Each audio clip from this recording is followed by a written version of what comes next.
మంచిది. మరొకసారి హల్లెలూయా చెప్దాం. హల్లెలూయా. Very good. అది మంచిది, చాలా సంతోషం.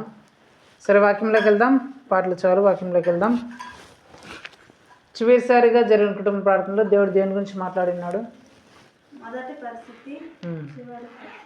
మొదటి పరిస్థితి ఎలాగుంటుంది, చివరి పరిస్థితి ఎలాగుంటుంది అనే అంశం గురించి మాట్లాడినాడు.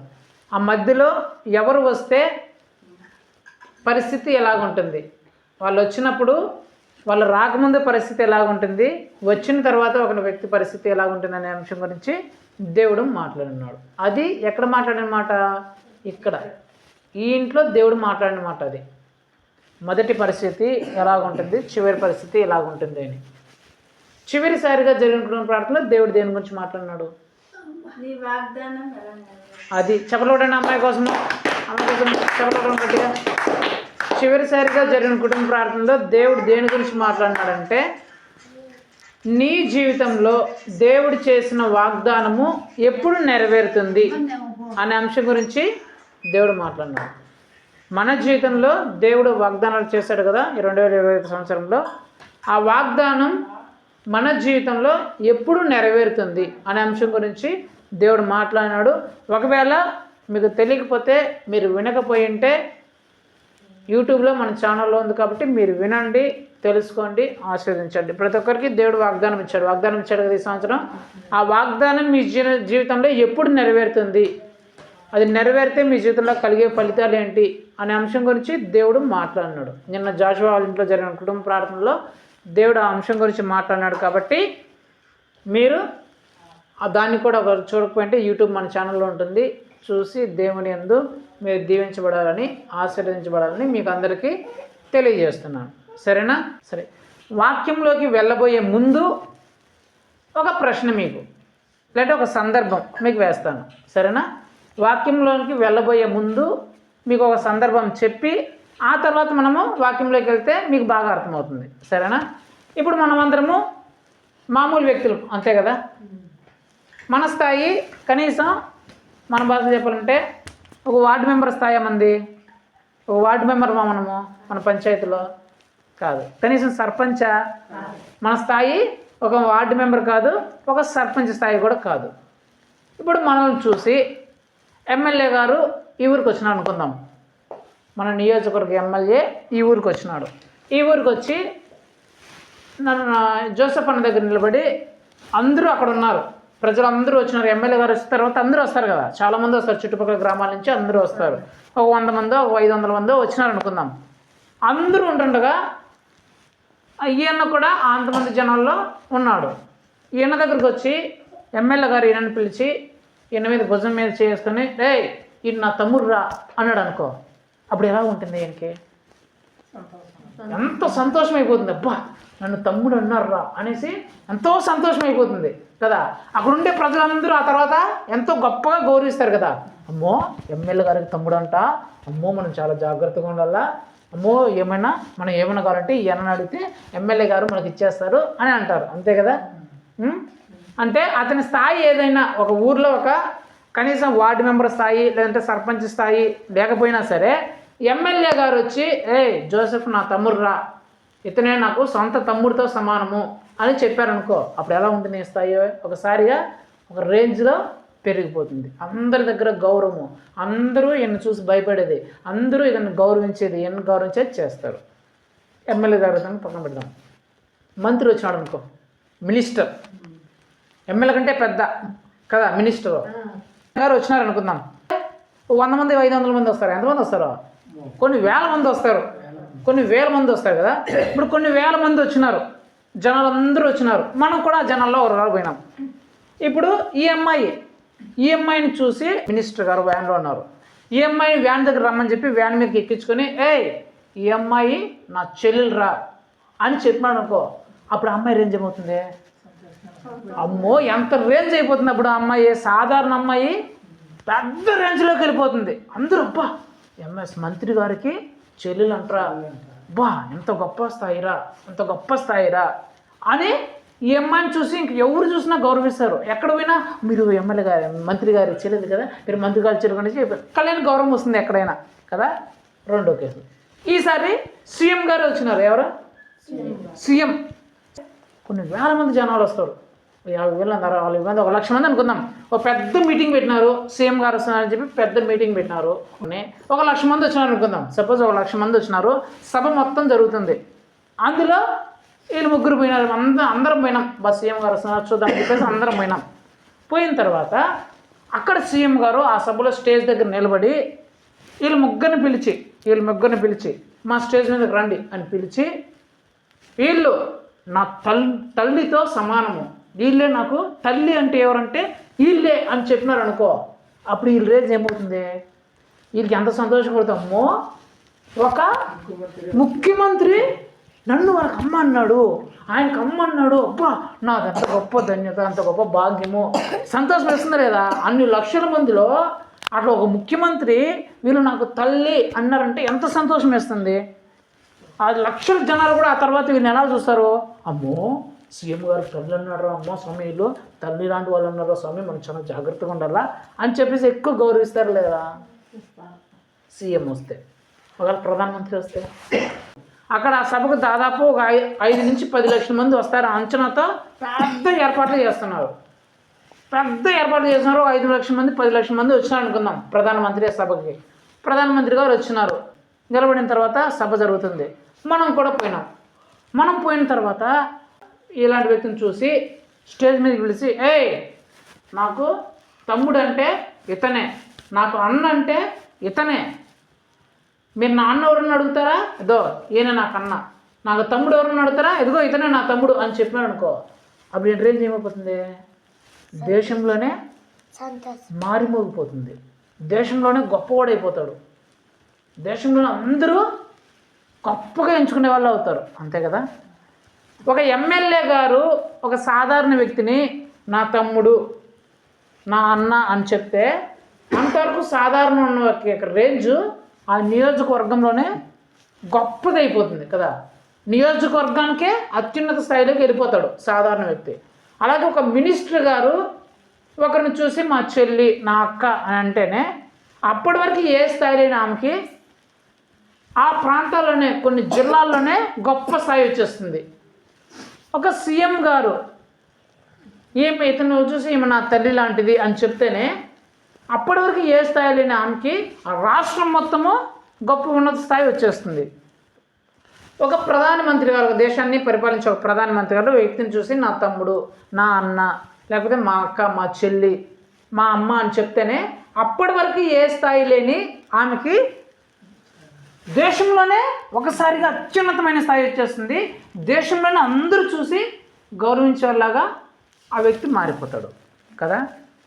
ఇలాంటి కండిషన్లో ఒక సీఎం, ఒక ఎమ్మెల్యే, ఒక మినిస్టర్, ఒక సీఎం, ఒక పిఎంఏ మనల్ని చూసి నా చెల్లి, నా తమ్ముడు, మా అక్క, మా అన్న, మా అమ్మ, మా నాన్న అని చెప్తేనే మనకు అంత స్థాయి వస్తే, యేసు ప్రభు దేవాది దేవుడు, ఈ ప్రపంచాన్ని సృష్టించిన సృష్టికర్త, ఈ ప్రపంచాన్ని చేసిన దేవుడు, ఒక మాటతోనే సర్వం చేసిన దేవుడు, ఒక మాటతోనే అద్భుతాలు చేసేవాడు, ఒక మాటతోనే గొప్ప గొప్ప బలమైన కార్యాలు చేశాడు, ఒక మాటతోనే చచ్చిపోయిన వాళ్ళని బతికించేవాడు, ఒక మాటతోనే బ్రతికిన వాళ్ళని చంపేసే దేవుడు, ఒక మాటతోనే ఆకాశాన్ని విప్పే దేవుడు, ఒక మాటతోనే సముద్రాన్ని ఆరిపోజేసే దేవుడు, ఒక మాటతోనే భూకంపాలను పుట్టించే దేవుడు, ఒక మాటతోనే సమస్తమును చేయగల దేవుడైన యేసు ప్రభు నిన్ను నన్ను చూసి, నా తమ్ముడురా, నా చెల్లిరా, నా అక్కరా, నా తల్లిరా అని అంటే నీ రేంజ్ ఎక్కడ పోతుంది? అప్పుడు సపోజ్ యేసు ప్రభే పరలోకం నుంచి దిగి వచ్చినాడు అనుకోండి, కోటాను కోట్ల మంది ప్రజలు నిలబడుకున్నారు యేసు ప్రభుని చూడడానికి. యేసు ప్రభు దిగి వచ్చినాడు, కోటాను కోట్ల మంది ప్రజలు నిలబడుకున్నారు. ఆ కోటాను కోట్ల మంది ప్రజల్లో యేసు ప్రభు నిన్ను నన్ను పిలిచి, ఈడరా నా తమ్ముడు, ఇతనేరా నా అన్న, ఏమేరా నా చెల్లి, ఏమేరా నా అక్క, ఏమేరా నాకు తల్లి అని చెప్తే నీ రేంజ్ ఎక్కడ పోతున్నప్పుడు? అసలు దాన్ని ఊహించుకోగలమా మనం? అసలు అప్పుడు మన స్థాయిని, మనకు దక్కిన ఘనతను, ఆ గౌరవాన్ని ఊహించుకోగలమా కదా? మనకు ఆ రేంజ్ ఉందా? అసలు యేసు ప్రభు మనం చెప్పగలరా? ఒక ఎమ్మెల్యేనే మనం చెప్తారు. మనం చూసి ఎమ్మెల్యే మనం చెప్పగలరా? ఇతను నా తమ్ముడు, ఇతను నా చెల్లి, ఇతను నా అక్కని చెప్పగలరా? చెప్పలేడు, చెప్పడు. మినిస్టర్ గారు చెప్తాడా మనం చూసి? చెప్పడు. సీఎం మనం చూసి చెప్తాడా మా తమ్ముడు, మా చెల్లి, మా అక్క, మా అమ్మ అని చెప్తాడా? చెప్పడు. పిఎం మనం చూసి చెప్తాడా ఇతను నా తమ్ముడు, ఇతను నా చెల్లి, ఇతను నా అక్క అని చెప్తాడా? చెప్పడు. ఓట్లప్పుడు చెప్తాడు అంతే. మా అక్కలు అంటమ్మా, మా చెల్లి అంటారమ్మా, మీరు మా తమ్ముడు అంటమ్మా, మీరు మాకు ఓటేనమ్మా అని చెప్పేసి ఆ ఓట్లప్పుడు అడుక్కుంటారు అంతే. గెలిచిన తర్వాత మళ్ళీ ఎవరో కూడా నువ్వు పోయినా కూడా అయ్యా అయ్యా మా తమ్ముడు, ఓటరు నువ్వు నన్ను తమ్ముడు అంటారు, ఎవరు వీడు అంటారు లేదా? అంతే కదా. అప్పుడు నువ్వు చెల్లి ఇప్పుడు ఏదో నాకు చెల్లి అంటారా లేదా? అంటే ఒక సీఎం గారే, ఒక ఎమ్మెల్యే గారే, ఒక మినిస్టర్ గారే, ఒక గ్రామ సర్పంచే అనుకోండి, మనల్ని చెల్లిగా, తమ్ముడిగా, అక్కగా, అన్నగా, తల్లిగా, నాన్నగా అనుకోవడానికి ఇష్టపడరు, ఆలోచించరు కదా.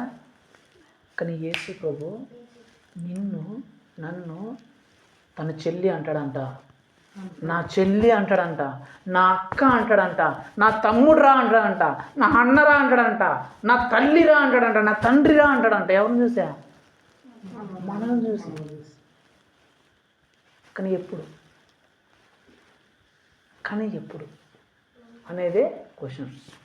యేసు ప్రభు అంటాడంట, నీకు మినిస్టర్ అనుకోవచ్చు, ఎమ్మెల్యే అనుకోవచ్చు, సీఎం అనుకోవచ్చు, పిఎం అనుకోవచ్చు, సర్పంచ్ అనుకోవచ్చు, కనీసం వార్డు మెంబర్ అనుకోవచ్చు, కనీసం నీ కుటుంబ సభ్యులు, నీ బంధువులు, నీ స్నేహితులు కూడా అనుకోవచ్చు, నా తమ్ముడు, నా చెల్లి, నా అక్క, నా తమ్ముడు అని. కానీ యేసు ప్రభు అంటాడు, నా తల్లిరా, నా చెల్లిరా, నా అన్నరా, నా తమ్ముడురా అని అంటాడంట. ఎవరిని? నిన్ను, నన్ను చూసి. అయితే ఎప్పుడు తెలుసుకుందామా? తెలుసుకోవాలని ఆశ ఉందా? యేసు ప్రభుకే నువ్వు చెల్లిగా, అక్కగా, అన్నగా, తల్లిగా మారే గొప్ప అవకాశాన్ని దేవుడు ఇచ్చినాడంట. దేవాది దేవుడికే నువ్వు తమ్ముడిగా ఉండొచ్చంట, అన్నగా ఉండొచ్చంట, చెల్లిగా ఉండొచ్చంట, అక్కగా ఉండొచ్చంట, తల్లిగా ఉండొచ్చంట. అంత గొప్ప భాగ్యాన్ని దేవుడు మన ఎదుట పెట్టినాడంట. ఎలాగా తెలుసుకోవాలని ఆశ ఉందా? తెలుసుకుందామా? దేవుడు ఈరోజు మనందరితో మాట్లాడుతున్న అంశం అదే.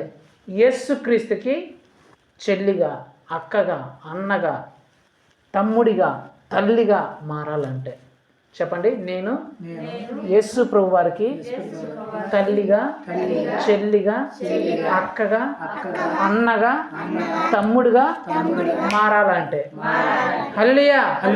చూద్దాం ఏం చేయాలనో చూద్దాం. మత్తయి సువార్త ఏంటి? ఏ సువార్తను ధ్యానిస్తున్నాం? మత్తయి సువార్త ఎన్నో అధ్యాయం? 12వ అధ్యాయం. తిండి మత్తయి సువార్త 12వ అధ్యాయం 46 నుంచి 50 వచనాలు చదవండి. ఆయన జన సమూహములతో ఇంకా మాట్లాడుతుండగా ఇదిగో ఆయన తల్లియు సోదరులకును ఆయనతో మాట్లాడ కొరచు వెలుపల నిలిచి ఉండేది.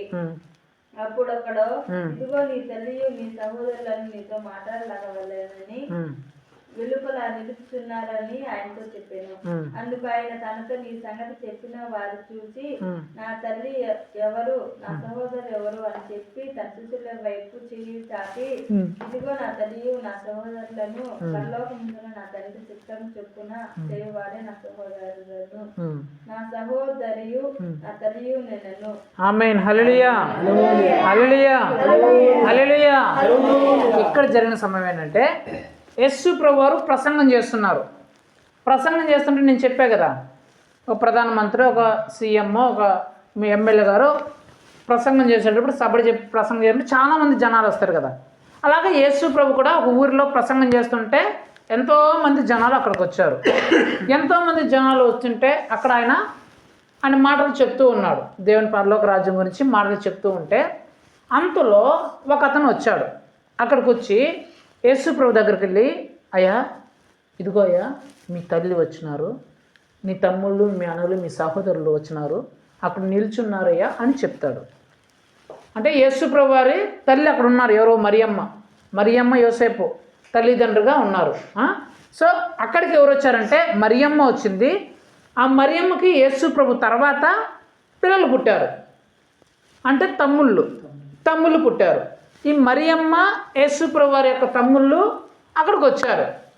ఆ సభ జరుగుతుంటే యేసుప్రభు ప్రసంగిస్తుంటే వాళ్ళు వచ్చడం చూసి అక్కడ జనాలు ఎక్కువ మంది ఉన్నారని చెప్పేసి, అరే మరియమ్మ ఆ యేసుప్రభు వారి యొక్క తల్లి సహోదరులు వచ్చినారని చెప్పేసి ఒకడు చూసి గబగబా అని యేసుప్రభు దగ్గరికి వెళ్ళాడు. యేసుప్రభు దగ్గరికి వెళ్ళి, అయ్యా బోధకుడా, మీ తల్లియు మీ సహోదరులు వచ్చి ఉన్నారయ్యా, అక్కడ నిలబడినారయ్యా, ఇక్కడ రాలేక జనాలు ఎక్కువ మంది ఉన్నారని అక్కడ నిలబడి ఉన్నారయ్యా అని చెప్పాడు. వెంటనే యేసుప్రభు, అవునా మా అమ్మ వచ్చారా, మరేం వచ్చిందా, నా తమ్ముడు వచ్చినారా, యాకోబు వీళ్ళు వచ్చినారా, అదే అని పిలవాల. వెంటనే వాడిని చూసి, ఎవరు నా తల్లి, ఎవరు నా సహోదరులు అని చెప్పి అక్కడ యేసుప్రభు వారు ప్రసంగిస్తుంటే, ఎమ్మెల్యే గారు ప్రసంగిస్తుంటే ఎమ్మెల్యే గారితో వెనకాల కొంతమంది కూర్చోంటారు కదా, సర్పంచ్లో, వార్డు మెంబర్లో, లేకపోతే లోకల్ నాయకులు కూర్చోంటారు. ఒకవేళ సీఎం గారు ప్రసంగిస్తుంటే వెనకాల మినిస్టర్లు, ఎమ్మెల్యేలు కూర్చోంటారు. అలాగా యేసుప్రభు వారు ప్రసంగిస్తుంటే యేసుప్రభు వారితో ఎవరున్నారు, శిష్యులు ఉంటారు కదా, ఎప్పుడు 12 మంది.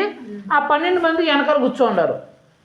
ఎప్పుడైతే వెనకాల కూర్చోండారో ఆ వ్యక్తి ఎవరైతే యేసుప్రభుతో చెప్పాడో, అయ్యా మీ తల్లి మీ సహోదరులు వచ్చున్నారో అక్కడ వచ్చున్నారు అని చెప్పాడో, ఆ వ్యక్తిని చూసి వెంటనే యేసుప్రభు ఉంటాడే, ఎవరు నా తల్లి, ఎవరు నా సహోదరులు అని చెప్పి, ఇదిగో చూడు ఇక్కడ కూర్చున్నారే అని శిష్యులను చూపిస్తూ, వీళ్ళే నా తల్లి, వీళ్ళే నా సహోదరులు అని చెప్తూ అక్కడ మళ్ళా ప్రజలందరికీ చెప్తున్నాడు. ఏమనంటే జనసమూహం అంత వైపు తిరిగి, పరలోకమందు ఉన్న నా తండ్రి చిత్త ప్రకారం చేయువాడే నా తల్లియు నా సహోదరులు నా సహోదరియు అయి ఉన్నారని చెప్పేసి ఆ జనసమూహం అంతతో చెప్పారంట. అంటే శారీరకంగా మరియమ్మ తల్లి కాయిండొచ్చు, మరియమ్మ పుట్టిన వాళ్ళు యేసుప్రభు వారికి తమ్ముళ్ళు అయిండొచ్చు. కానీ యేసుప్రభు ఏం చెప్తున్నాడు, నా తల్లి ఎవరంటే,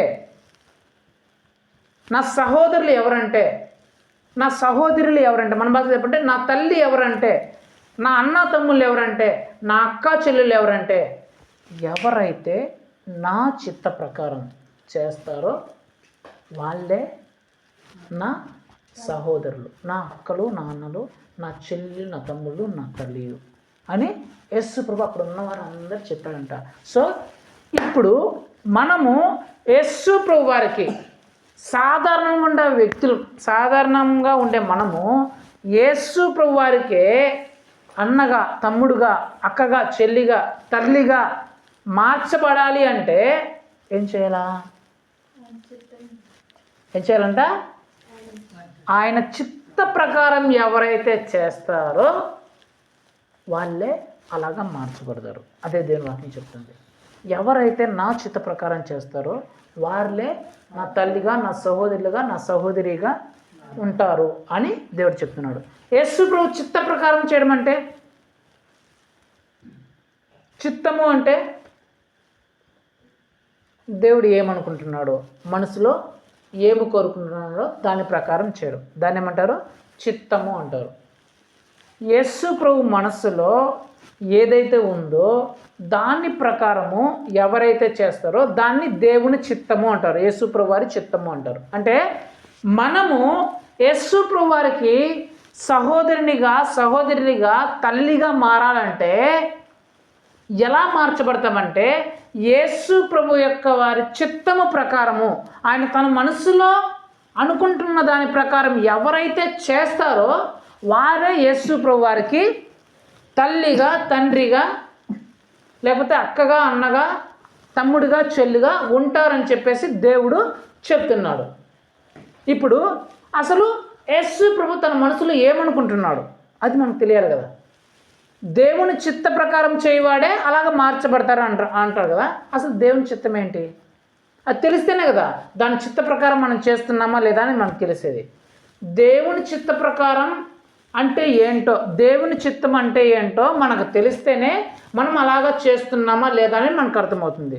అప్పుడే మనం చేస్తే మనము సహోదరిగా మార్చబడతాము దేవునికి.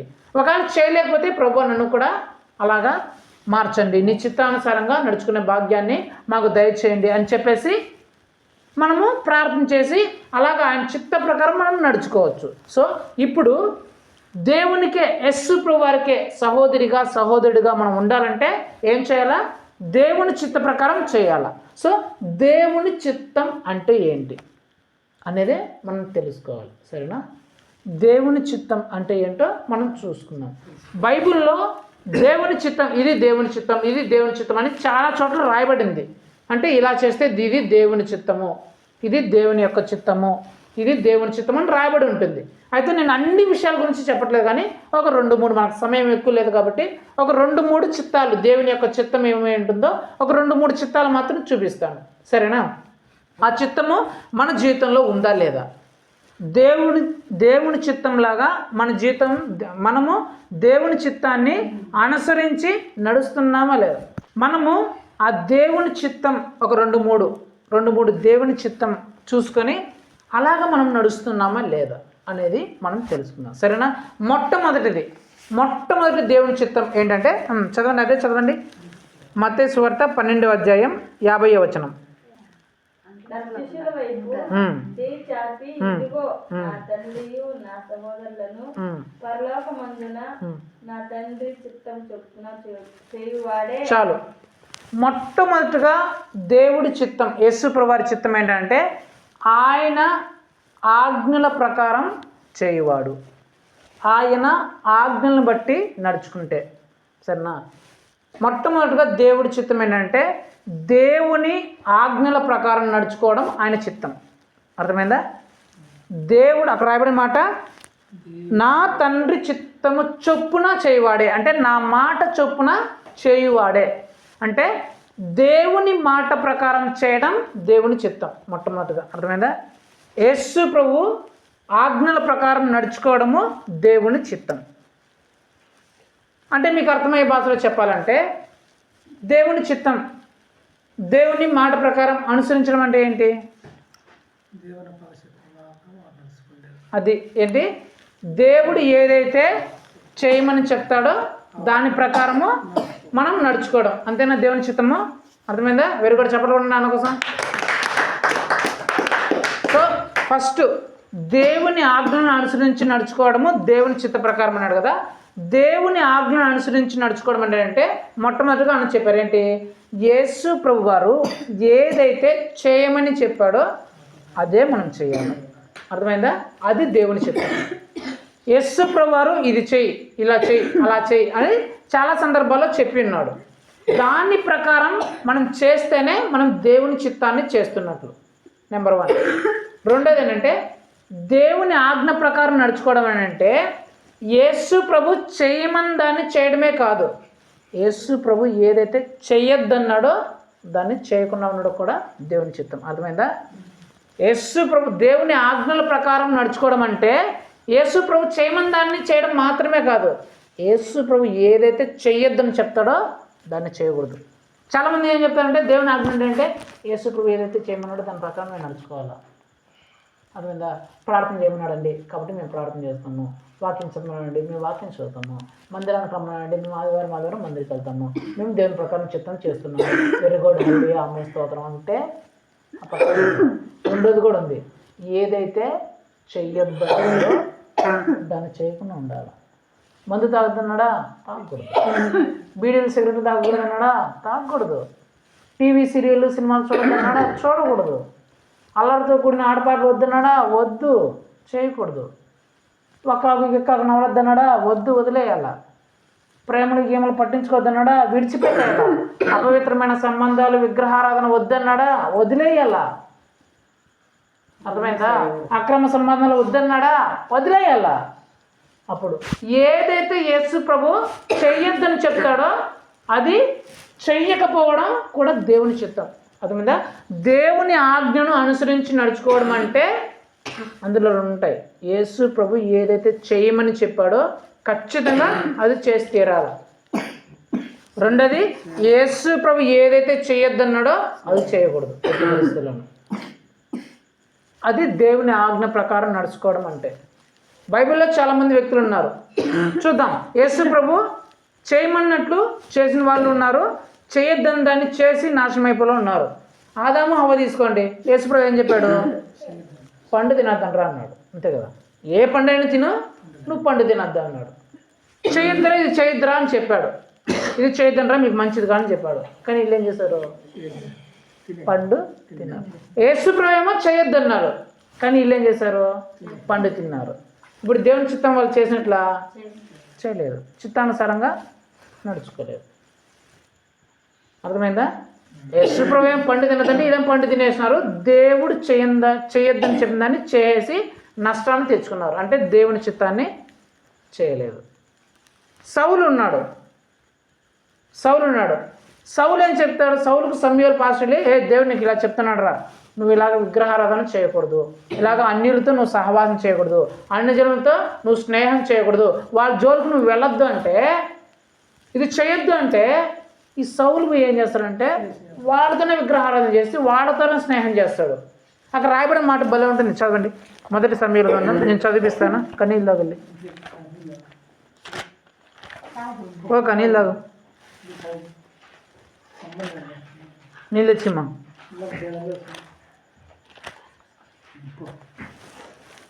1వ అధ్యాయం 1 సమూయేలు గ్రంథం 15వ అధ్యాయం 22వ వచనం. 1 సమూయేలు గ్రంథం 15వ అధ్యాయం 22వ వచనం. అందుకు సమూయేలు తాను సెలవిచ్చిన ఆజ్ఞను ఒక్కడు గైకొనుట వలన యెహోవా సంతోషించినట్లు ఒకడు దహన బలులను అర్పించుట వలన ఆయన సంతోషించుము. బలులు అర్పించుట కంటే ఆజ్ఞను కొనుటయు పొట్టేళ్ల కొవ్వు అర్పించుట కంటే మాట వినుట శ్రేష్టము. తిరుగుబాటు చేయుట, సోద చెప్పుటను పాపములతో సమానము. మూర్ఖతలను ఏర్పరచుట మాయ విగ్రహము గృహ దేవతలను పూజించుటతో సమానము. హల్లెలూయా. సో ఇక్కడ దేవుడు ఏం చెప్పాడంటే సౌలుతో, నువ్వు అన్యజనులతో స్నేహం చేయకూడదురా, నువ్వు విగ్రహారాధన చేయకూడదు, వాళ్ళు చేసినట్లు నువ్వు విగ్రహారాధన చేయకూడదు, అన్యజనులను నీ దగ్గర నుంచి చేయకుండా వాళ్ళని నాశనం చేశారు, నీ దగ్గర నుంచే వాళ్ళు రానివ్వకూడదు, వాళ్ళతో నువ్వు చేరకూడదు అని చెప్తే, ఈ సౌలు ఏం చేస్తాడంటే అన్యజనులతో దగ్గర పోయి అన్యజనుల దగ్గర ఉండేటన్నీ తెచ్చుకుంటాడు. అన్యజనుల దగ్గర తెచ్చుకున్న తర్వాత వెంటనే దేవుడు సమూయేలును పంపిస్తాడు, పాస్టర్ గారిని పంపిస్తాడు. వాడు నేను చేయొద్దని పని చేసినాడా, నువ్వు వెళ్ళి ఆయనకి ఈ మాట చెప్పని చెప్పేసి పంపిస్తాడు. సమూయేలు పాస్టర్ వచ్చి సౌలుతో చెప్తాడు, ఏం సౌలు, యేసు ప్రభు అన్యజనులందరినీ నీ శత్రువులందరినీ నాశనం చేయమని చెప్పినాడు కదా, నువ్వు నాశనం చేసావా అని అడిగితే, అప్పుడు ఈ సౌలు ఏమంటారు, అయ్యా యేసు ప్రభు చెప్పినట్లు నేను చేసినాను, అయ్యా యేసు ప్రభు నేను చెప్పినట్లు నేను చేసినాను అంటాడు. అప్పుడు ఏమంటాడంటే సమూయేలు, అవునా నువ్వు యేసు ప్రభు అని చెప్పినట్టు చేసినావా, మరి అయితే ఆ అన్యుల యొక్క ఎద్దులు, ఆ గొర్రెలు, ఆ పొట్టేళ్ళు సౌండ్లు, అవి చేసే శబ్దాలు దేవునికి వినిపిస్తున్నాయన్నే, అవి ఎక్కడి నుంచి వచ్చినాయి అని అంటాడు. వెంటనే సౌలు ఏమంటాడంటే, అయ్యా అది నీ దేవుడికి కానుకగా నేను తీసుకొని వచ్చానయ్యా, నీ దేవుడికి కానుక ఇవ్వాలని, నీ దేవుడికి బలి అర్పించాలని, నీ దేవుడి కోసం నేను ఇది తీసుకొని వచ్చానయ్యా అని చెప్తాడు. అప్పుడు వెంటనే సమూయేలు ఏం చెప్తాడంటే, దేవుడు చెప్పే మాట కూడా విను. యేసు ప్రభు ఏం చెప్తున్నాడంటే, ఆయన మాట వినకుండా, ఆయన చెప్పినట్లు నడుచుకోకుండా, నేను కొవ్విన పొట్టేలు ఇచ్చినాను, నేను ఎద్దులను బలి ఇచ్చినాను అంటే అది ఆయనకి ఇష్టమా? ఆలోచించు. బలి కంటే ఆయన మాట వినటం శ్రేష్టము.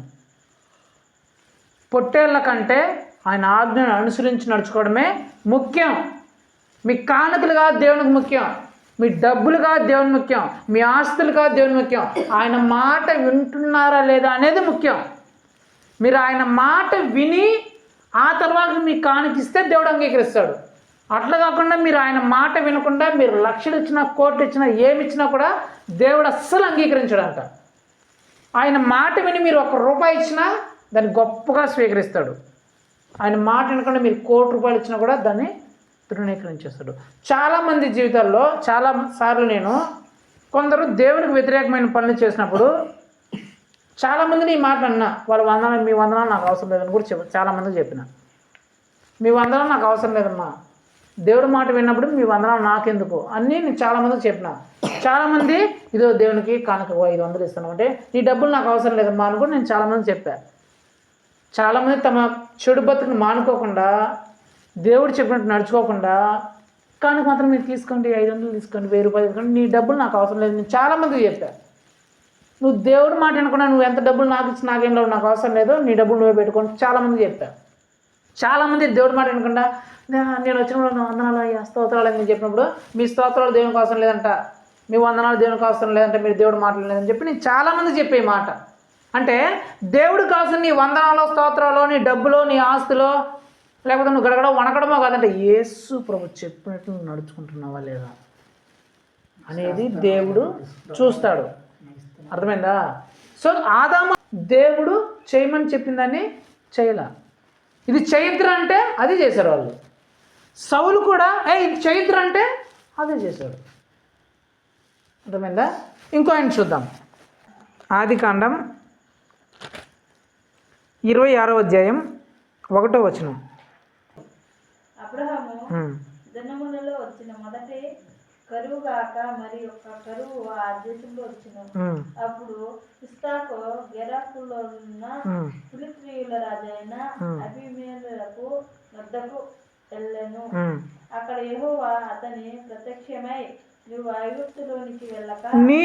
ఐగుప్తులోనికి వెళ్ళక నేను నీతో చెప్పు దేశములో నివసించుము. ఇప్పుడు 6 ఇస్సాకు గెరాకులో నివసించెను. చాలు. ఇక్కడ జరిగిన సమయం ఏంటంటే ఇస్సాకు ఎవరు? అబ్రహాం గారి యొక్క కుమారుడు. అబ్రహాం గారు చనిపోయిన తర్వాత ఇస్సాకు గెరారు అనే దేశంలో నివసిస్తున్నాడు. గెరారు అనే దేశంలో నివసిస్తుంటే భయంకరమైన కరువు వచ్చేసింది. ఏమొచ్చేసింది? కరువు. కనీసం తినడానికి కూడా అన్నం దొరకని పరిస్థితి, పశువులకి గడ్డి లేదు. కరువు అంటే ఏం లే, ఎండలు ఎక్కువ వచ్చేసినాయి, నీళ్ళన్నీ ఎండిపోయినాయి, ఎక్కడ చూసినా ఒక మొక్క కూడా లేదు, పచ్చదంతా పోయింది, మొత్తం ఎండిపోయినాయి, అన్న బిడి అయిపోయినాయి. కనీసం పంటలు పండించుకున్నాను కూడా చెరువుల్లో నీళ్ళు, చుక్క నీళ్ళు మొత్తం ఎండిపోయినాయి, తినడానికి తెచ్చుకున్న గింజలు కూడా అయిపోయినాయి. బతకలేని పరిస్థితి, తమ పశువుల్ని ఆవుల్ని మేపుకోలేని పరిస్థితి, వీళ్ళు కూడా పంటలు పండించుకొని తినలేని పరిస్థితి. ఇలాంటి భయంకరమైన కరువు వచ్చేసింది. ఎక్కడ? గెరారు దేశంలో, ఇస్సాకు నివసిస్తున్న గెరారు దేశంలో. అప్పుడు ఇస్సాకు ఏమనుకుంటాడంటే నేను ఐగుప్తు దేశానికి పోతాను. ఐగుప్తు దేశం అంటే ఐగుప్తు దేశంలో చాలా పచ్చగా ఉంది, బాగా నీళ్ళు ఉన్నాయి, పచ్చగా ఉంది, గడ్డి ఎక్కువ ఉంది, పంటలు బాగా పండుతున్నాయి. ఐగుప్తు దేశం. ఆ ఐగుప్తు దేశంలో ఇలా ఉందని చెప్పి ఆయనకు తెలిసింది. సో ఈ ఇస్సాకు ఏమనుకుంటాడంటే ఇక్కడ కరువు ఉంది కదా, మనం తినలేని పరిస్థితి, ఐగుప్తు దేశానికి వెళ్దాం, అక్కడంతా పచ్చదనం ఉంది, ఆవుకు గడ్డి దొరుకుతుంది, మనకు కూడా అన్నం దొరుకుతుంది, కాబట్టి ఐగుప్తు దేశానికి వెళ్దాం అని అనుకుంటాడు ఇస్సాకు.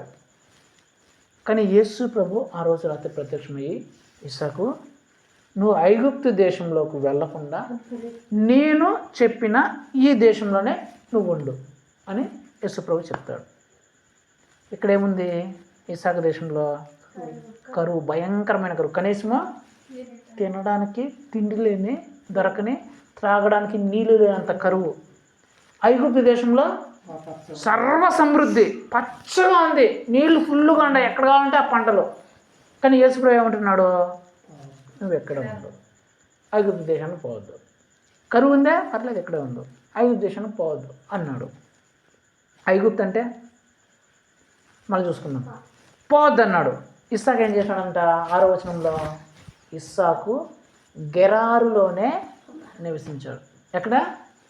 యేసు ప్రభు ఎక్కడైతే ఉండమని చెప్పాడో, ఏ కరువు దేశంలో దేవుడు యేసు ప్రభు ఉండమని చెప్పాడో అక్కడే ఉన్నాడు.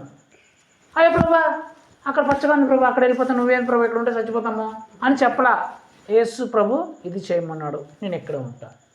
కరువు అయినా సరే యేసు ప్రభు గెరారు దేశంలో ఉన్నాడు, ఇక్కడే ఉంటా, ఐగుప్తు దేశం పోదాన్ని గెరారు దేశంలో ఉండిపోయినాడంట ఇస్సాకు. ఇప్పుడు చూడండి 26:12 వచనం చదమ్మా. ఇస్సాకు ఆ దేశం ముందున్న వాడై విత్తనము వేసి ఆ సంవత్సరంలో 100 ఫలం పొందెను. యెహోవా అతనిని ఆశీర్వదించెను గనుక ఆ మనుషుడు గొప్పవాడై ఉండెను.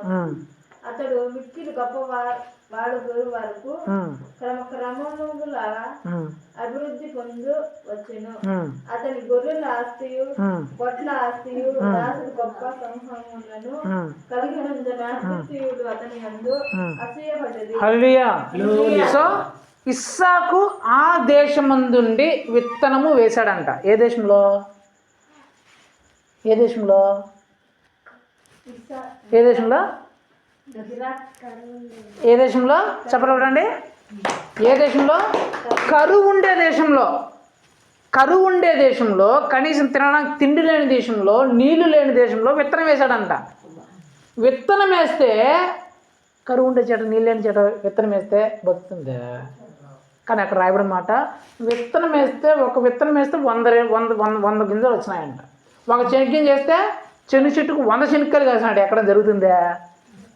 ఒక చెనిగ్గింజకి ఎన్ని చెనిక్కాయలు కాస్తాయి మామూలుగా అయితే? ఓ 10 12 కాస్తాయి. ఒక 20 కాసిన అమ్మా 20 కాసిన ఒక చెట్టుకి అబ్బా ఎంత అబ్బా అంటారు లేదా? ఒక 30 కాస్తే ఇంకా అబ్బా ఏం పండించారు రా రైతు, అబ్బా వాళ్ళదిరా పంట అంటారు. అది 100 కాస్తే ఇంకా 100 కాస్తే ఇంక ప్రపంచం అంతా మన దగ్గరికి వచ్చేస్తుంది. బా 100 వచ్చినాయంటారు ఒక గింజకి. అసలు ఇది ఏం అద్భుతము, ఇదేం అద్భుతం అని చెప్పి ప్రపంచంలో ఉన్న సైంటిస్టులు అంతా మన ఇంటికి వచ్చేస్తాడు. ఏం వేసినావు, ఏ మీరు వేసినావు, ఏం కలిపి వేసినావు, ఏ మందులు కొట్టినావు, ఏ పిచ్చికారీ చేసినావు చెప్పు, మేము కూడా వరుగు అవుతాం. ఒక గింజకి ఏంది 100 కాయలు రావడం ఏంది అంటారు లేదా? మన భాషలో చెప్పాలంటే ఒక మూట వడ్లేస్తే ఒక ఎకరాకి ఎన్ని వస్తాయి? ఓ 10 మూటలు వస్తాయి అంతే కదా. ఓ 10 మూటలు, ఒకవేళ 20 మూటలు వస్తాయి. బా 20 మూటలు వచ్చినాయంట వాళ్ళకి, 10 మూటలు వచ్చి దగ్గర 20 మూటలు వచ్చినాయంట అనుకుంటారు కదా. అది 100 మూటలు వస్తే ప్రపంచం అంతా అనుకుంటుంది. అప్పుడు ప్రపంచంలో ఇక్రీసాడు అధికారులంతా మన ఇంటి దగ్గరకు వచ్చేటారు. సార్ మీ ఇంటర్వ్యూ చెప్పండి సార్ ఏం వేసినారు సార్ మీరు? సార్ ఏం ఎరువులు సార్? డై ఎంత వేసినారు, పాస్పేట్ ఎంత వేసినారు, యూరియా ఎంత వేసినారు, లేకపోతే జీవామృతం వాడినారా, లేకపోతే పేడ వాడినారా, గంధం వాడినారా, ఏమని చెప్పండి సార్ అని చెప్పేసి ఇంటర్వ్యూ చేస్తారు. అంతే కదా. అక్కడ జరిగిన సంఘటన అదే. ఆయన విత్తనం వేస్తే ఒక మూట వడ్లేస్తే 100 మూటలు వచ్చేసాయి. నాకు రాయబడిన మాట, క్రమక్రమంగా అభివృద్ధి చెందాడంట. గొడ్లు ఆస్తులు మొత్తం వచ్చేసినట్ట ఆయనకి. ఎంతకు వచ్చాయంటే ఆ దేశంలో వాళ్ళందరూ చూసి అసూయ పడిపోయినారంట. వీటికి వచ్చినాయి కదరా మనకు రాలేదే, వీటికి ఎట్లా వచ్చినాయి, ఇంత కరువులు ఎట్లా వచ్చినాయి అని చెప్పేసి కులుకుంటా అంటారంట వీళ్ళు. అంటే ఎందుకు ఇంత ఆశీర్వాదం వచ్చింది? ఏదైతే చేయమని చెప్పాడో అదే చేసాడు. తనకు నష్టమా, తనకి ఇబ్బందా, తనకు కష్టమా అని అనుకోలే. యేసు ప్రభు చెప్పాడు నేను ఇలాగే ఉంటాను. నాకు కష్టమా, ఇబ్బందా, నాకు ఏడుంటే చచ్చిపోతానా, అన్నం దొరకదా, నీళ్ళు దొరకదేమో, ఏమనుకోలే. యేసు ప్రభు ఉండమన్నాడా, నేను ఉంటాను. ఎందుకు? ఆశీర్వదించే దేవుడు ఆయనే, గొప్పగా ఫలింపజేసే దేవుడు ఆయనే అని నమ్మినాడు. అర్థమైందా? వాళ్ళేమో చేయొద్దని దాన్ని చేసి నాశనం అయిపోయినారు. ఆదామవ్వ పండు తినద్దురా అన్నాడు, చేయొద్దని చేసి తోటలో నుంచే సర్వసముద్రం నుంచే అవమానాలతో, నిందలతో, భయాలతో, శిక్షలతో అలగొట్టబడేశారు దేవుని దగ్గర.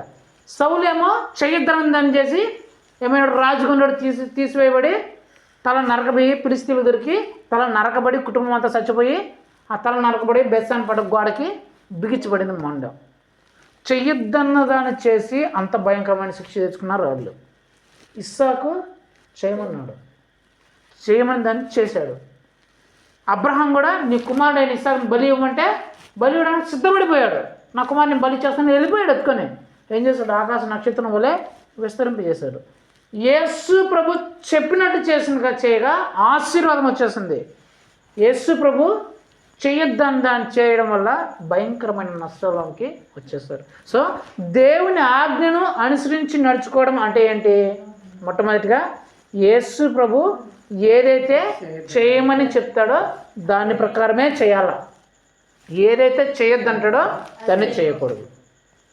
చేయమని దాన్ని చేయకపోయినా, చేయొద్దని చెప్పిన దాన్ని చేసినా భయంకరమైన నష్టము దొరుకుతుంది. అర్థమైందా? సో మనం దేవునికి బిడ్డలుగా మార్చబడాలంటే మొట్టమొదటిగా ఆయన చిత్తం ఏంటి?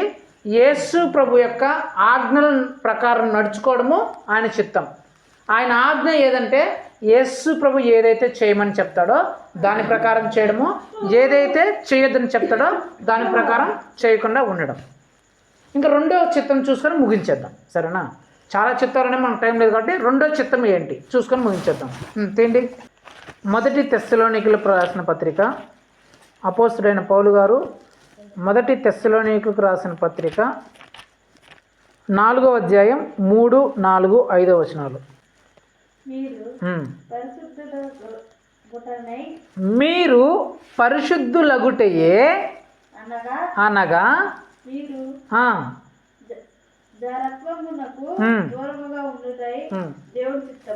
ఏంటంట? మీరు పరిశుద్ధులగుటే దేవుని చిత్తం. మీరు పరిశుద్ధులుగా మార్చబడటమే దేవుని చిత్తం. ఎలా మార్చబడతాం? చదువు, మనాలు చదువు. ప్రతి వాడు దేవుని ఎరుగని అన్యజనుల వల్లే కాలక్షేములందు గాక పరిశుద్ధత ఇందును ఘనత ఇందును తన ఘటముల ఎట్లు కాపాడుకున్నను అది ఎరుగిండి ఉంటేనే దేవుని చిత్తము. హల్లెలూయా. సో రెండోది ఏంటి దేవుని చిత్తం? రెండోది ఏంటంటే మీరు పరిశుద్ధులుగా మార్చబడటమే దేవుని చిత్తం. అర్థమైందా? అంటే మీరు పరిశుద్ధులుగా ఉండుట దేవుని చిత్తం. అంటే మీరు పరిశుద్ధులుగా ఉండాలని దేవుడు కోరుకుంటున్నాడు. చిత్తం అంటే ఏం చెప్పా? దేవుడు కోరుకునేది, ఆశించేది, మన యొద్ద నుంచి దేవుని ఆశించేది. మొట్టమొదటిగా దేన్ని ఆశించాడు? దేవుని కోరుకున్నాడు యేసు ప్రభు. మనం ఆయన ఆజ్ఞల ప్రకారం నడుచుకోవాలని ఆయన కోరుకున్నాడు మొట్టమొదటి. రెండోది ఏం కోరుకుంటున్నాడు? మనము పరిశుద్ధులుగా ఉండాలని ఆయన కోరుకుంటున్నాడు. ఆ పరిశుద్ధత ఎలా వస్తుందంట? కింద రాయబడిన మాట, మీరు అన్యజనుల వలె కామాభిలాషముల యందు ఉండకుండా మీ ఘటమును అంటే మీ శరీరమును ఎలా కాపాడుకోవాలో అది తెలిసి ఉండేటియే దేవుని చిత్తం. దేవుడు కోరుకుంటున్నాడు. అంటే అన్యజనులు చాలా అపవిత్రమైన కార్యములు చేస్తుంటారు. తమ శరీరాన్ని పాడు చేసే అనేకమైన రకరకాల నీచమైన పనులు, చెడు పనులు చేస్తుంటారు. తాగుతుంటారు, తిరుగుతుంటారు, అక్రమ సంబంధాలు కలిగి ఉంటారు, వ్యభిచారపు కామము క్రియలు కలిగి ఉంటారు, బూతులు, కొట్టాట్లు, గర్వము, అహంకారము, అల్లరితో కూడిన ఆట పాటలు, ఇలాంటి రకరకాల వాటిని కలిగి తమ శరీరాన్ని అపవిత్రం చేసుకుంటేస్తుంటారు. శరీరంలో చెడుకు లోను పరుచుకుంటూ అంటారు. యేసు ప్రభు ఏం చెప్తున్నాడు? మీరు అలాగ ఉండకుండా మీ శరీరాన్ని, మీ జీవితాన్ని ఏదైతే చెడు చేస్తుందో, అపవిత్రం చేస్తుందో దాన్ని జోలికి మీరు పోకుండా మిమ్మల్ని మీరు జాగ్రత్తగా కాపాడుకోవడమే దేవుని చిత్తం. అర్థమైందా? దేవుడు మీ దగ్గర నుంచి కోరుకుంటుండేది మీరు అపవిత్రులుగా మార్చబడకుండా, అలాంటి లోకంలో ఉండే ఆ నీచమైన వాటి వలన, ఆ చెడు వాటి వలన మీ జీవితాలని, మీ శరీరాలని అపవిత్రంగా మార్చుకోకుండా మీ శరీరాన్ని చాలా జాగ్రత్తగా, మిమ్మల్ని మీరు చాలా జాగ్రత్తగా కాపాడుకోవడమే దేవుడు చిత్తమై ఉన్నది. సో అలా మనం చాలా జాగ్రత్తగా కాపాడుకోవడము. ఇది చేస్తే నా శరీరం, నా జీవితం చెడిపోతుంది, అమ్మో ఇలా తాగితే నా జీవితం చెడిపోతుంది, ఇవి తింటే నా జీవితం చెడిపోతుంది, ఇలాగ అల్లరి చిల్లర తిరిగితే నా జీవితం చెడిపోతుంది, ఇలాగ సినిమాలు, శిఖార్లు ఇలా తిరిగితే నా జీవితం చెడిపోతుంది, ఇలా అక్రమ సంబంధాలు పెట్టుకుంటే నా జీవితం చెడిపోతుంది, ఇలాగ అన్ని జనులతో విగ్రహారాధన చేస్తే నా జీవితం చెడిపోతుంది, ఇలా టీవీ సీరియళ్ళు ఇలాంటివి చూస్తే నా జీవితం చెడిపోతుంది, ఇలాంటి అక్రమ సంబంధాలు, ఇలాంటి ప్రేమ వ్యవహారాలు, ఇలాంటి సంబంధాలు, రిలేషన్లు పెట్టుకుంటే నా జీవితం చెడిపోతుంది. కాబట్టి ఇలాంటివి నా శరీరం, నా జోలికి రాకుండా నేను కాపాడుకుంటాను, వాటిని నా జోలికి, నా శరీరం జోలికి రానివ్వను అని ఎవరైతే తమ జీవితాన్ని జాగ్రత్తగా కాపాడుకొని ఎవరైతే పరిశుద్ధులుగా ఉంటారో అలా ఉండటాన్ని దేవుడు కోరుకుంటున్నాడంట. అర్థమైందా? చాలామంది ఉన్నారు బైబిల్లో. యోసేపు దగ్గరికి పాపం చేయాలని ఒక అమ్మాయి వచ్చింది. రా నాతో పాపం చేయి, రా మన ఇద్దరం పాపం చేద్దామని ప్రేరేపించినా యోసేపు ఏం చేయనాడు? పోయి పాపం చేసినాడు అమ్మాయితో.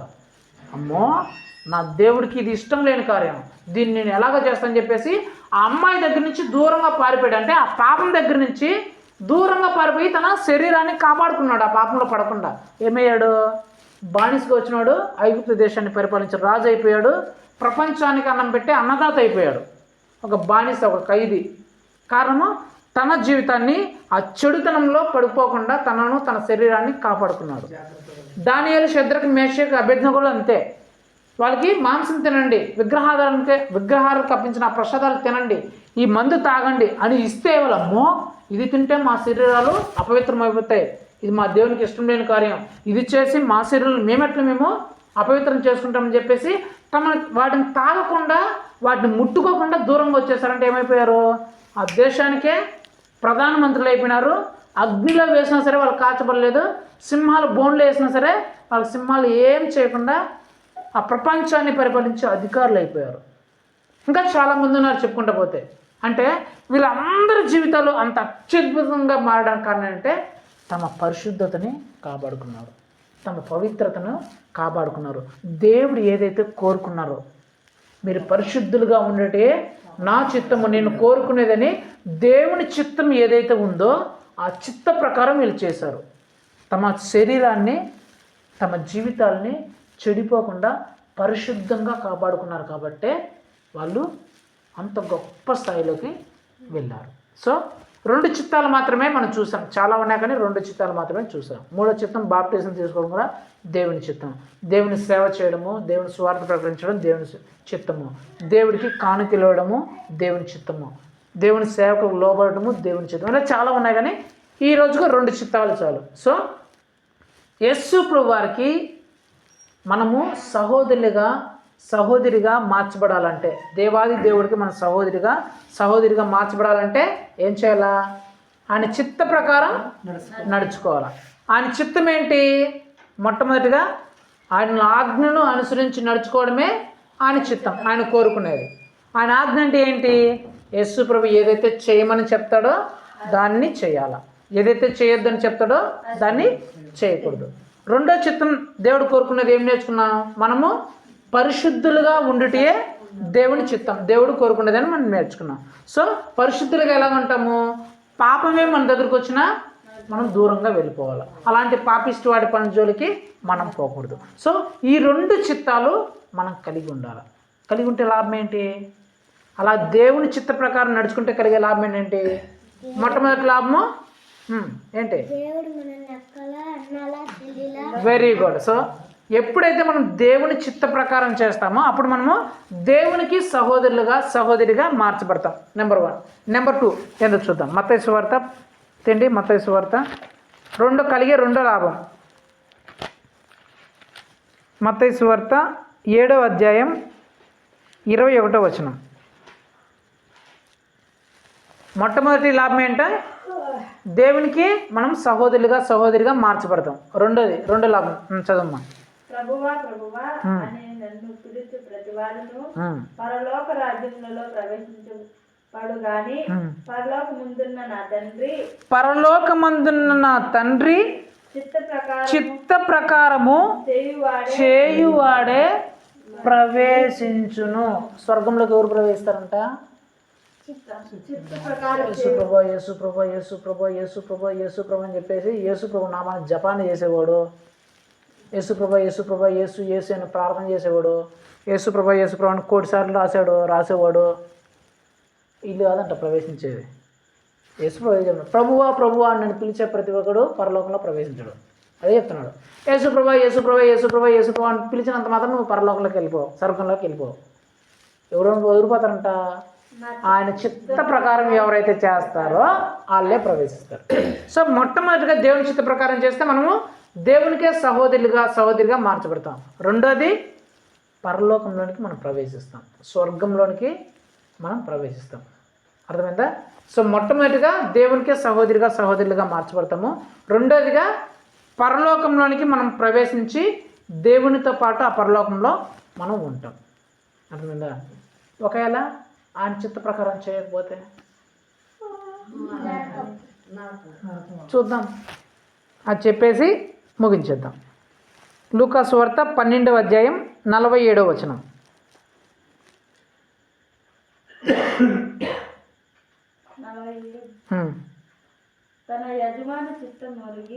తన యజమానుని చిత్తము ఎరిగియుండియు సిద్ధపడక అతని చిత్తము చెప్పున జరిగింపక ఉండు దాసునికి అనేకమైన దెబ్బలు తగులుతాయి. హల్లెలూయా చెప్పండి. ఇక రాయబడిన మాట ఏంటంటే, యజమానుడి చిత్తము తెలిసి కూడా ఎవరైతే ఆ చిత్త ప్రకారము చెయ్యరో వాళ్ళకి అనేకమైన దెబ్బలు తగులుతాయంట. యజమానుడు అంటే ఎవరు మనకి ఇప్పుడు? యేసు ప్రభు. యేసు ప్రభు చిత్తం ఏదో మీకు తెలిసిందే లేదా? తెలిసింది కదా. యేసు ప్రభు యొక్క చిత్తం ఏదో తెలిసింది కదా. యేసు ప్రభు వారి చిత్తం ఏంటో తెలిసి కూడా ఆ చిత్త ప్రకారం నువ్వు చేయకపోతే ఏం జరుగుతుందంట? అనేక దెబ్బలు తగులుతాయి. ఈ లోకంలో అనేక దెబ్బలు తగులుతాయి. అనేక దెబ్బలు అంటే అనేక శ్రమలు, అనేక కష్టాలు, అనేక నిందలు, ఇబ్బందులు, అవమానాలు, రోగాలు ఇవన్నీ వస్తాయి. ఈ లోకాన్ని విడిచిన తర్వాత భయంకరమైన దెబ్బ ఏంటది? నరకం వస్తుంది. నరకము వస్తుంది. అదే పెద్ద దెబ్బ. యేసుప్రభువు చెప్తున్న మాట అదే. నా చిత్తం తెలిసిన తర్వాత కూడా యజమానుడి యొక్క చిత్తము, యజమానుడు ఇది కోరుకుంటున్నాడు అని తెలిసి కూడా ఆయన కోరుకున్నట్టు ఎవరైతే చెయ్యరో ఖచ్చితంగా వాళ్ళకి అనేక దెబ్బలు తగులుతాయి, కష్టాలు. అర్థమైందా? యజమానుడి యొక్క చిత్త ప్రకారం చేస్తే యజమానుడికే బంధువులుగా, స్నేహితులుగా, సహోదరిగా మార్చబడతారు. పరలోక రాజ్యంలో యజమానుడితో సహా ఉంటారు పరలోక రాజ్యంలో ప్రవేశించి. అలా కాకుండా యజమానుడి చిత్తం తెలిసి కూడా నువ్వు యజమాని చిత్తం ప్రకారం నడుచుకోకపోతే అనేకమైన దెబ్బలు తగులుతాయి. అర్థమైందా? మరి యజమానుడి చిత్తం మీకు తెలుసు కదా. 2 చిత్తాలు ఈరోజు చెప్పా అంతే. మొదటి చిత్తము ఆయన ఆజ్ఞ ప్రకారం నడుచుకోవాలి. ఏదైతే చేయమంటాడో అది చేయాలి, ఏదైతే చేయొద్దంటాడో అది చేయకూడదు. అది మంది కావచ్చు, ఒక్క కావచ్చు, బీడీలు కావచ్చు, సేరాలు, సినిమాలు, శిఖాలు ఏమైనా కావచ్చు, చేయకూడదు. చేయమన్నాడా ఖచ్చితంగా చేయాలి. నీ శత్రువులైనా ప్రేమించమని చెప్పినాడా? శత్రువులైనా సరే నువ్వు ప్రేమించాలా. వాడు చూసి వాడు వస్తాను పటపట పలువురికి ఇది చచ్చిపోవాలి, ఇది కాదు ఇరిగిపోవాలా, యాక్సిడెంట్ ఇప్పుడే చచ్చిపోవాలా అనకూడదు. ఏదో వాడు చెప్పాడా? నీ శత్రువు వస్తే పడపడ వాడు కాళ్ళు ఇరిగిపోవాలని కోరుకో, వాడు చేతులు పడిపోవాలని కోరుకో, మంచంలో పడిపోవాలనుకో అని చెప్తాడా? నీ శత్రువు వచ్చినా సరే, నిన్ను హింసించినా సరే, నిన్ను బాధ పెట్టినా సరే దీవించు, వాళ్ళ బావ కోసం ప్రార్థన చేయి అని చెప్పాడు యేసు ప్రభు. అటు చెప్తే అట్లే చేయాల. ప్రభా నేను చేయలేకున్నాను ప్రభా, వాడు అటు చేసినాక అట్లా అనకూడదు. వాడు నిన్ను ఎంతైనా ఇబ్బంది పెట్టిండొచ్చు, ఎంతైనా బాధ పెట్టిండొచ్చు. యేసు ప్రభు ఏం చెప్పినాడు? ప్రేమించు, ప్రార్థన చేయి, దీవించు, ఆశీర్వదించు, ఇంట్లో ఉండాలి. ఏదైతే చేయమంటాడో దాని ప్రకారం చేయాలి, ఏదైతే చేయొద్దంటాడో దాని ప్రకారం చేయకూడదు. అది మొట్టమొదటి చిత్తం. రెండో చిత్తము పరిశుద్ధంగా ఉండడాన్ని కాపాడుకోవాలి. మన శరీరాన్ని, మన వ్యక్తిగత జీవితాన్ని అపవిత్రమైన వాడి జోలికి పోనివ్వకుండా, అవే మన దగ్గరకు వచ్చినా సరే మనం దూరంగా వెళ్ళిపోతూ మన శరీరాన్ని పరిశుద్ధంగా కాపాడుకోవాలి. మూడో చిత్తం బాప్టిజం, తర్వాత సేవ, సువార్త, కానుక, పరిచర్య చాలా ఉంటాయి. అవన్నీ మనం ఇప్పుడు డిస్కస్ చేసుకున్నాం. సో ఈరోజుకు దేవుడు ఈ 2 చిత్తములు మీ జీవితంలో తెలియజేసినాడు లేదా? తెలియజేసిన గట్టిగా స్తోత్రం చెప్పండి. హల్లెలూయా అని చెప్పాలి. సో తెలియజేసినాడు కాబట్టి మీకు దేవుని యొక్క చిత్తం తెలియబడింది కాబట్టి మీరేం చేయాలా? ఆ చిత్త ప్రకారము నడుచుకోవాలా. నడుచుకోకపోతే దెబ్బలే. ప్రార్థన చేసుకుందాం. కళ్ళు మూసుకోండి. మహోన్నతుడా, సర్వోన్నతుడా, సర్వశక్తిగల దేవ యేసయ్య, నీ బలమైన, ఘనమైన, శ్రేష్టమైన, పరిశుద్ధమైన నామం బట్టి మీకు స్తోత్రం చెల్లిస్తున్నాను. ఈ రాత్రికాల సమయంలో ప్రభా మీరు మాతో మాట్లాడిన ప్రతి ఒక్క మాటను బట్టి మీకు స్తోత్రం చెల్లిస్తున్నాం తండ్రి. అవును ప్రభా, ఇదిగోనైనా తండ్రి, ఒక ఎమ్మెల్యేకి, ఒక మినిస్టర్ గారికి, ఒక సీఎంకి, ఒక పిఎంకి మేము సహోదరులుగా ఉండుట మాకు అది దక్కని భాగ్యమయ్యా. అలాంటిది ప్రభా, దేవాది దేవుడు, సర్వ సృష్టికర్తవు, ఒక మాటతోనే సమస్తము చేయగల గొప్ప మహిమగల దేవుడు అయిన నీకు ప్రభువా, సహోదరిగా మాడే గొప్ప అవకాశాన్ని తండ్రి మాకు ఇచ్చినారు ప్రభా. అవును తండ్రి, ఎవరైతేనైనా నీ చిత్త ప్రకారం చేస్తారో వారు మీకు సహోదరిగా ఉంటారని ప్రభా మీరు మాకు తెలియజేసిన విధానాన్ని బట్టి మీరు స్తోత్రం చెల్లిస్తున్నాం తండ్రి. అవును తండ్రి, నీ చిత్తము లేదా నువ్వు ఏదైతే కోరుకున్నావు అంటే ఏంటంటే నీ ఆజ్ఞలను అనుసరించి నడుచుకోవడమే నీ చిత్తం అని చెప్పినారు తండ్రి. నువ్వు ఏదైతే చెప్తావో దాని ప్రకారం చేయడము, ఏదైతే చేయొద్దని చెప్తావో దాని ప్రకారం చేయకుండా ఉండడమే నీ చిత్తమును మాకు తెలియజేసిన విధానాన్ని బట్టి మీకు స్తోత్రం చెల్లిస్తున్నాం తండ్రి. మేము కూడా నైనా మీరు ఏదైతే చేయమని చెప్తారో అది ఎలాంటిదైనా సరే దాన్ని మేము చేయుటకు మాకు కృప చూపించండి అయ్యా. ఏదైతే చేయొద్దని చెప్తారో అది మాకు ఎంత సంతోషమైన ఇవ్వచ్చు, ఎంత ఆనందాన్ని ఇవ్వచ్చు, అలాంటి వాటి జోలికి మేము పోకుండా వాటిని చేయకుండానైనా మమ్మల్ని కాచి కాపాడండి అయ్యా. అలాగే తండ్రి, పరిశుద్ధత కలిగి ఉండటే మీ చిత్తమని మాకు తెలియజేస్తున్నారు తండ్రి. మేము కూడా ప్రభా మమ్మల్ని ఎల్లప్పుడూ ప్రభా అపవిత్రమైన వాటి జోలికి పోనివ్వకుండా మమ్మల్ని మా శరీరాలను ప్రభా అపవిత్రమైన కార్యముల జోలికి, చెడు పనుల వాటి జోలికి పోనివ్వకుండా మమ్మల్ని మా జీవితాలని ఎల్లప్పుడూ కాచి కాపాడుకున్నట్టుకు మాకు సహాయం దయచేయండి ప్రభా. మేము ఎల్లప్పుడూ పరిశుద్ధులుగానే ఉంటున్నట్లు ప్రభా మాకు సహాయం దయచేయమని బ్రతిలాడుకుంటున్నాం తండ్రి. అలాగా మేము ఉంటే తండ్రి మీకు సహోదరిగా మార్చబడతామని, పరలోక రాజ్యంలో ప్రవేశించి మీతో నిత్యము నివసిస్తామని మాకు తెలియజేస్తున్నారు తండ్రి. అలా కాకుండా మీ చిత్తం తెలియబడిన తర్వాత కూడా ప్రభా మేము అలా నడుచుకోకపోతే, అలా చేయకపోతే మాకు అనేకమైన దెబ్బలు తగులుతాయని మీరు తెలియజేస్తున్నారు. కాబట్టి అయా మీ చిత్తానుసారంగా మేము నడిచే కృపను మాకు దయచేయమని, మీ చిత్తానుసారంగా ప్రవర్తించే కృపను మాకు దయచేయమని బ్రతిలాడుకుంటూ ఇక్కడ వచ్చిన ప్రతి ఒక్క బిడ్డని తండ్రి నీ చిత్తానుసారంగా నడుచుకుంటూ సహాయం దయచేయమని బ్రతిలాడుకుంటున్నాను తండ్రి. ఇంతవరకు ప్రభా నీ చిత్తంలో వారు నడవలేదేమో, నీ చిత్తం తెలిసి ఉండి కూడా ఇది దేవుని చిత్తం, ఇది దేవుడు మీ నుంచి కోరుకుంటున్నది అని తెలిసి కూడా ప్రభా అలాగ నడుచుకోలేకపోయారేమో, అలాగ ఉండలేకపోయారేమో, దయతో వారిని క్షమించి ప్రభా ఇకపై రాబోయే రోజుల్లో ప్రభా, రాబోయే కాలం అంతా ప్రభా నీ చిత్తానుసారంగా నడుచుకునే కృపను, నీ ఆజ్ఞను అనుసరించి నడుచుకునే కృపను, పరిశుద్ధత యందు తమ ఘటమును కాపాడుకునే కృపను కృపగల నామములో ప్రతి ఒక్కరికి దయచేయమని బ్రతిమలాడుకుంటూ దయచేస్తారని నమ్ముతూ నిలుస్తూ మా తండ్రి, మా దేవుడు, మా ప్రభువునైనా యేసుక్రీస్తు యొక్క పరిశుద్ధమైన నామములో అడిగి వేడుకొనుచున్నాం మా ప్రియపరలో తండ్రి. ఆమేన్. నా ప్రాణమా యెహోవాను సన్నిధించుము, నా అంతరంగ సమస్తము ఆయన పరిశుద్ధ నామమును సన్నిధించుము. నా ప్రాణమా యెహోవాను సన్నిధించుము, ఆయన చేసిన పనులు దేనిని మరచుము. ఆమేన్. మన తండ్రి అయిన దేవుని ప్రేమయు, ప్రభువైన యేసుక్రీస్తు వారి కృపయు, పరిశుద్ధాత్మ దేవుని అన్యోన్య సహవాసము ఇప్పుడును ఎల్లప్పుడూ ఇక్కడ కూడి ఉన్న ప్రతి ఒక్కరితో పాటు మరి ముఖ్యంగా నేను దేవుని చిత్త ప్రకారం చేసి ఆయనకి సహోదరిగా మారి పరలోక రాజ్యంలో ప్రవేశిస్తానని తీర్మానించుకున్న ప్రతి ఒక్క బిడ్డతో సదాకాలం తోడే నడిపించి దీవించి ఆశ్రయించి బలపరిచి స్థిరపరచును గాక. ఆమేన్. హల్లెలూయా, హల్లెలూయా, హల్లెలూయా.